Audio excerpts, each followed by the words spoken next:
Ano nga bang mas maganda, yung freelance mature ka o nasa spa? Ayan, maganda yung topic natin ngayon. So, may daming nagtatanong sa akin ito, ano nga bang mas maganda, yung freelance mature ka o nasa spa? Ayan, sasabihin ko lahat yan dito based on my experience syempre.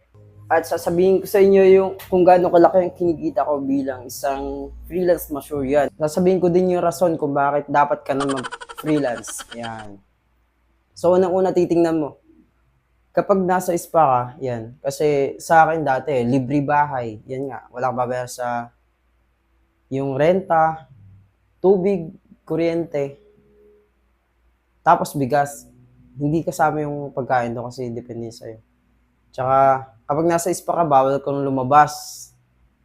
Kasi isipin nila, pag lumabas ka, mag-freelance ka, kukunin mo yung mga kliyente nila. So ako nung nag-spa ako, 2 years, 2 months